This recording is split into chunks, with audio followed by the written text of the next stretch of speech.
What up? It's time for some science.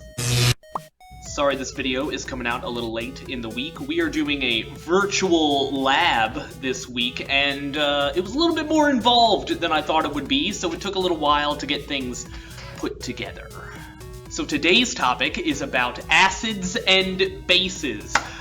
These are two things that people tend to have a already sort of nebulous idea of. Maybe you know that acids dissolve stuff. Serial killers have used it to dissolve bodies before. And then maybe you know that bases are just like the opposite of that. But what even really is an acid or a base? What makes it an acid or a base? And why does it act the way it does? Why do acids burn your skin?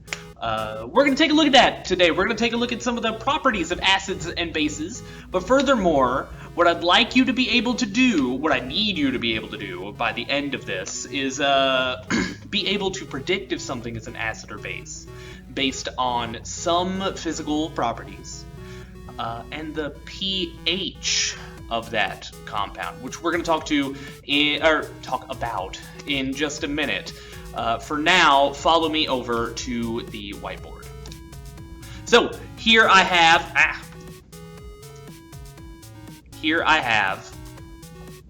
my whiteboard. In this case, it's just more of a white sheet of paper. And I'm going to give you guys some properties of acids and bases to work as a foundation for identifying these things. It's very simple. If you can remember 10 things, then you're already off to a great start in this particular unit. So, for acids and bases, they share one thing in common. They're both conductive. Conductive. What does that mean? Well, it means that you can run an electric current through them. So if you have something that can electrocute you, it might be an acid or a base. But it doesn't really tell us much about the difference between the two. It just tells us if we have one. And furthermore, there's lots of things that are conductive that aren't acids or bases. Metal is conductive. It's not an acid. Acids tend to be sour. Think lemon juice. Whereas bases tend to be bitter. That's that's like soap. It tastes like soap. Acids tend to react with metal. Yeah.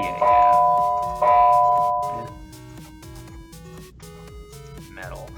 Think about the blood of the alien in the movie Alien. They cut it and then it bleeds, it gets on the grating on the floor, and it dissolves away. Acids do that. Bases don't!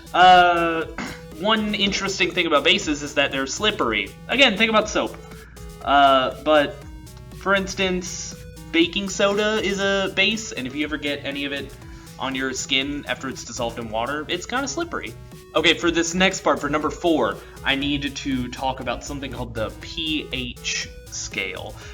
Maybe you've heard of this before. It's basically just a way to measure how acidic or basic something is.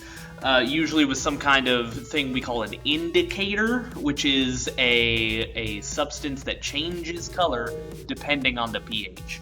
So the pH scale goes from 0 to 14. 0 to 14 with 7 in the middle right here. If you are a pH 7, then you are a neutral substance. Water is probably the best example. Water. Neither an acid nor a base. It's neutral. Then from 7 on down to 0, we have our acids. Acid. So every acid has a low pH. In fact, your strong acids, the really, really dangerous stuff, they're going to be from about 0 to 3. 0 to 3, strong acid. There we go. On the other end of things, we have the bases, which go from 7 to 14. So these guys are our bases.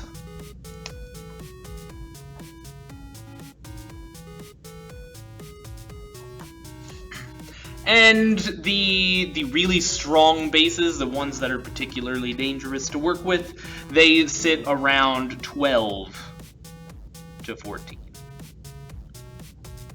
Strong bases. Boom, there you go. Okay, so for number 4, all we're going to write, the characteristic that we're trying to get here is that acids have a low pH and bases have a high pH.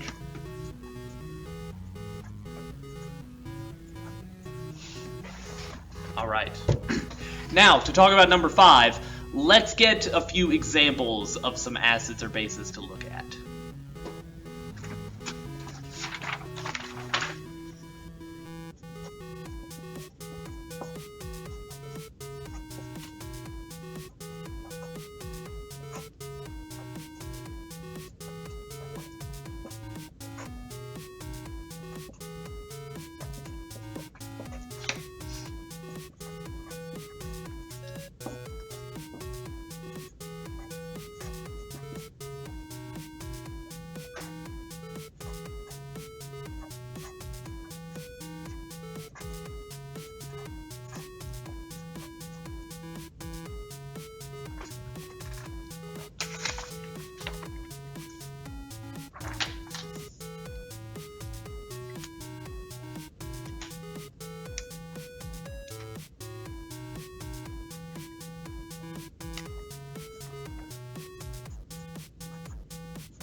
Alright, so what I got here is just a list of acids and bases. And I'm going to show you something really cool about their formulas. You can look right at the formula of a compound and figure out if it's an acid or a base pretty easily through this this one cool trick. I'm going to show you. I'm going to try to show you a little trick here.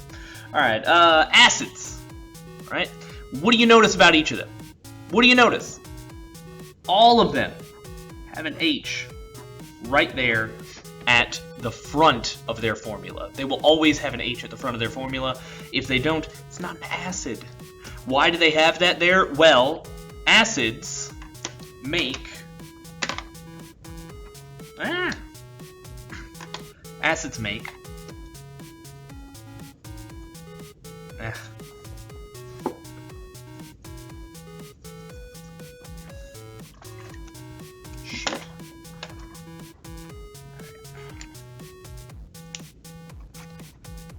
Alright, for this last one, this has to do with how acids and bases act when you put them in water.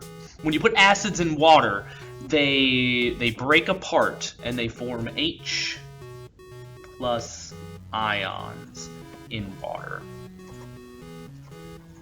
Which means if you have a high concentration of acid, you have a high concentration of these H plus ions.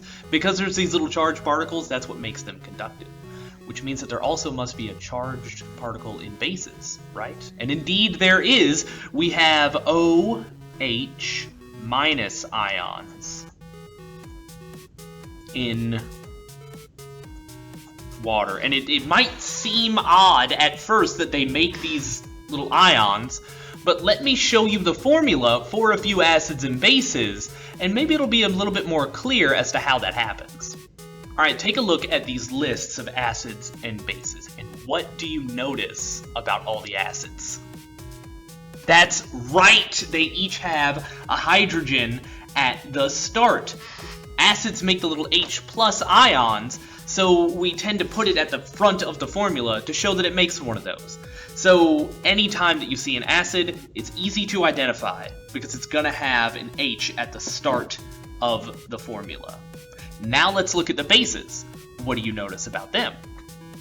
They all have an OH at the end. Exactly. So because they all make OH ions and water, we put the little OH at the end to show that. What I want you to be able to do with this information is identify something as an acid or base based on the formula. So look for that H at the beginning or that OH on the end, and that'll tell you which one you've got. Now let's look at some things that aren't acids or bases. Here in the neither category, we have sodium chloride. It's not an acid or a base because it doesn't have an H at the beginning or an OH at the end.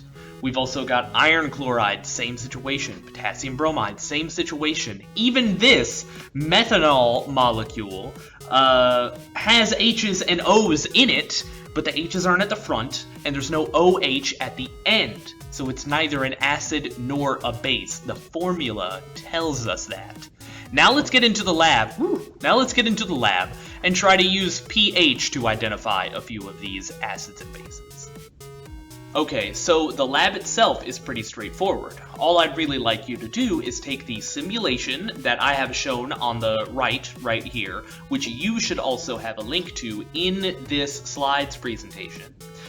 Take this simulation and use it to test the pH of a bunch of common household substances. There's things like chicken soup, tomato juice, bleach, spit. Take those, analyze the pH, and try to figure out if they're an acid or a base. Before you do that, make some predictions. You might surprise yourself. Maybe you already can identify a good bit of these. Maybe the solutions themselves will surprise you.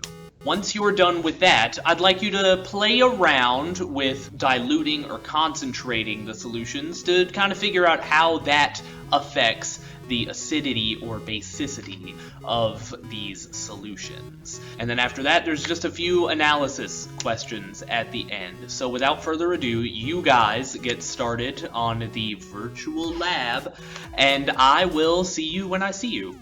Have a good day, guys.